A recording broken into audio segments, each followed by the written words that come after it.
Hello everyone and welcome to Machine Learning and AI Tutorials. In this AI tutorial, we explain how to install and run on a local Windows computer the VibeVoice Real-Time Text-to-Speech model. This model is published by Microsoft and its performance is really good. Moreover, it's relatively small, which means that it can be executed on a local computer, and finally, it addresses many drawbacks of the classical text-to-speech models. And here is the demo that I will run in order to explain the performance of this model, and then later on I will explain how to install and run this model and how to generate this graphics user interface. Namely, over here you can type text. For example, hello, my name is John Doe, I live in New York. You can add a few other things. I like to spend time in nature and I like to ski. Or I like to, for example, play basketball.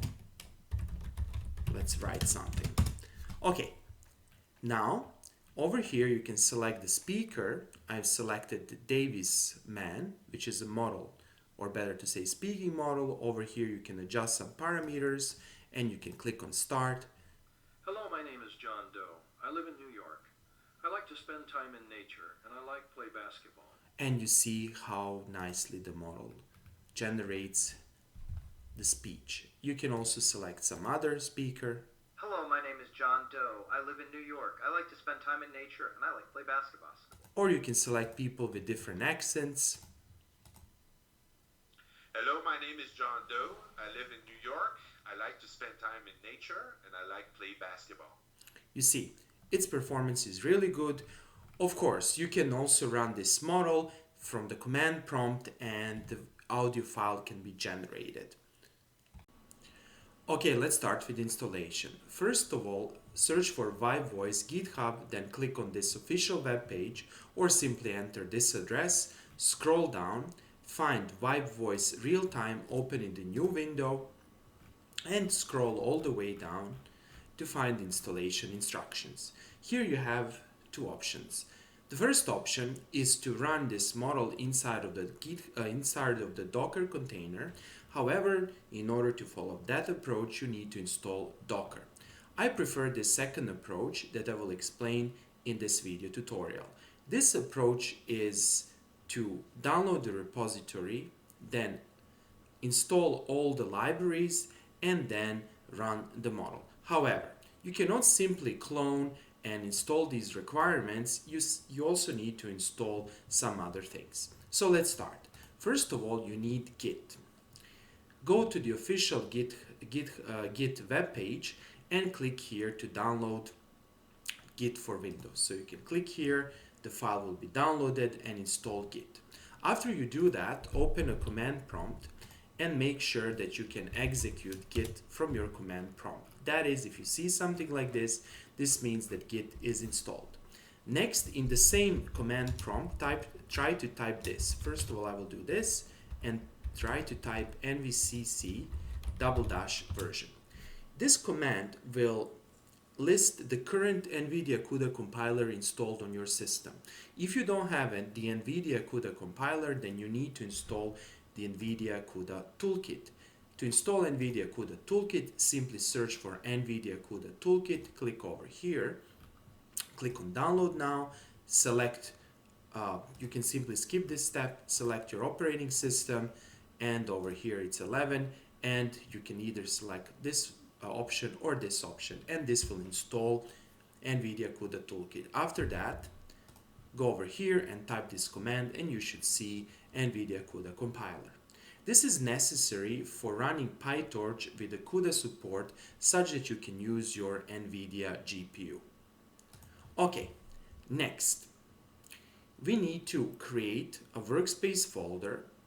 Then we need to create our environment, install PyTorch with CUDA support, and clone the repository and install all the dependencies. So let's start with these steps.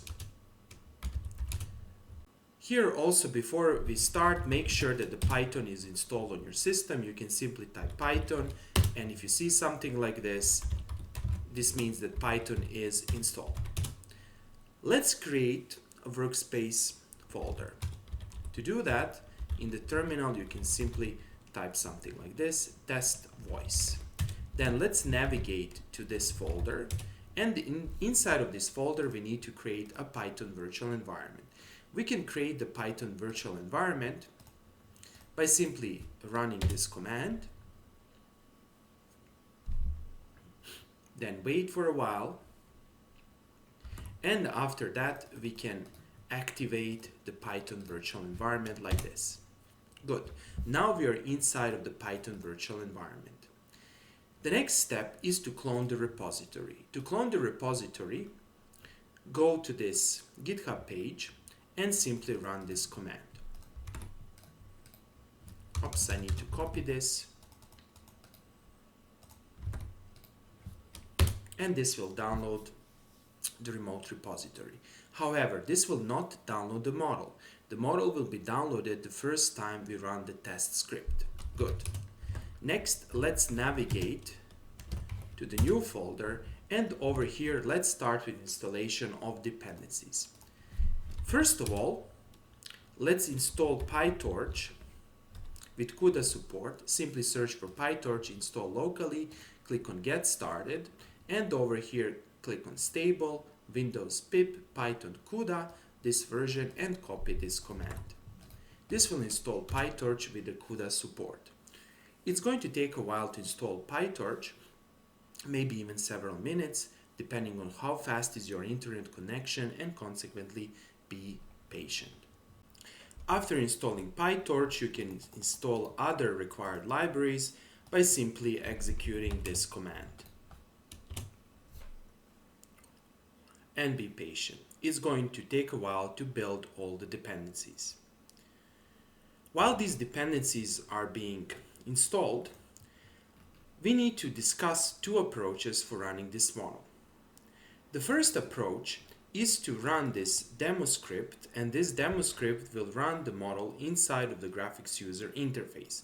And the second approach is to run the model again from the command prompt. However, in this second approach, we can explicitly specify the text file, and we can also save the result in audio file. First, we will explain the graphics user interface approach. Simply copy this script, then go to the terminal and paste this. If this is the first time you're running the model, first the model will be downloaded. The model is around 2 gigabytes, and after that you'll see the message that you can run this model inside of your graphics user interface, and this will be explained in the sequel. However, there will be one issue over here that I will explain how to resolve. Namely, if you copy this address and if you paste this address inside of your web browser, you will see this site cannot be reached. And this is because over here, instead of 0.0.0, you need to simply type localhost, and this will resolve the issue. So keep in mind that. Now over here you can enter the text. Hi, my name is John Doe. I want to convert this text to speech. So type this, then select the model. This is the person with a German accent, and click on Start. Hi, my name is John Doe. I am one to convert this text to speech. Not bad, not bad.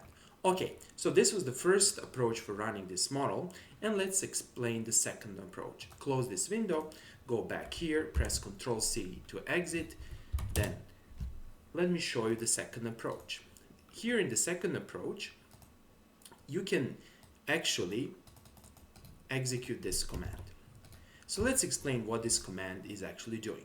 This command will run this script called real-time model inference from file.py. Then it's going to run the model name, and over here you can see the text sample. Let's find this text sample. Now, if you go here to C drive, locate the model folder. Here it is. Go inside the VibeVoice, go inside demos, and here's the text. Here's the text file that should be converted to speech. And let me show you an additional thing. Here you have the speaker name. This is Carter. How to find all the possible voices? If you go here, if you click on demo, if you click on voices, streaming model, you will see all the possible speakers over here. Good. Now if you press enter, the model will be executed, and it's going to take around, I think, 30-40 seconds to convert this text to speech. And you can see the execution speed over here. It's a bit slower, I noticed, on a Windows computer compared to Linux Ubuntu computer. You also have a video tutorial on my YouTube page how to install this model on a Linux Ubuntu. And after some time you will see the statistic. You will see where the output file is located. Let's find the output file. Should be over here. And if you play the output file, you will see the generated speech. And here it is, looks really good. Okay, that's all for today, and thanks for watching.